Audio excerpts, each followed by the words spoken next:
Le Niger est actuellement au cœur d'une crise politique et militaire qui oppose les militaires qui ont pris le pouvoir et la France, leur principal partenaire en matière de défense. Les militaires ont officiellement demandé la fin de plusieurs accords de défense conclus avec la France, y compris ceux liés à la présence de troupes françaises sur le sol nigérien. Cette décision a été rejetée par Paris, qui maintient que la validité de ces accords repose sur une entente avec les autorités nigériennes légitimes.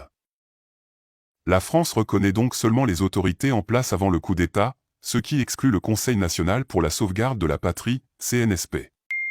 Le CNSP a dénoncé 5 accords militaires conclus avec la France, justifiant cette décision par ce qu'il a qualifié des attitudes désinvoltes de la France.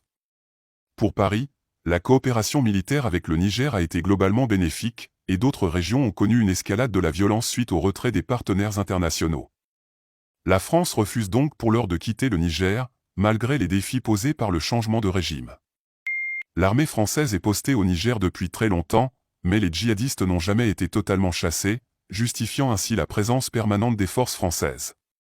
De plus, Paris a toujours refusé d'autres coopérations militaires entre Niamey et d'autres pays. Selon le chef de Wagner, Evgeny Prigozhin, affirme que ces djihadistes sont à la solde de la France pour justifier sa présence. Le Niger est aussi un pays stratégique pour la France, dont elle dépend à hauteur de 70% pour l'uranium utilisé dans ses centrales nucléaires.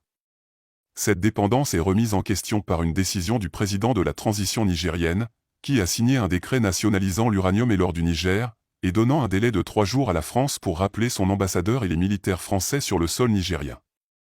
Le Niger a également suspendu avec effet immédiat la livraison de l'uranium et de l'or vers la France. Cette décision fait suite aux multiples ingérences perpétrées par les autorités françaises depuis le coup d'État populaire mené par le général Tchiani. Les Nigériens cherchent désormais à retrouver leur souveraineté et leur authenticité, et ce mouvement semble se propager dans toute l'Afrique de l'Ouest. Cette crise souligne les enjeux géopolitiques et économiques qui se jouent dans cette région, où les intérêts des grandes puissances s'opposent à la souveraineté des pays africains.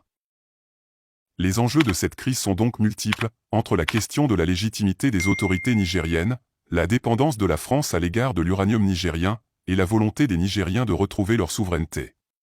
Cette crise révèle également les enjeux de solidarité africaine, face à une ingérence étrangère perçue comme un obstacle à la réalisation de l'authenticité et de l'indépendance des pays africains. N'oubliez pas de vous abonner et surtout de cliquer sur la cloche de notification. Likez la vidéo si ce n'est pas déjà fait. Laissez aussi votre point de vue en commentaire.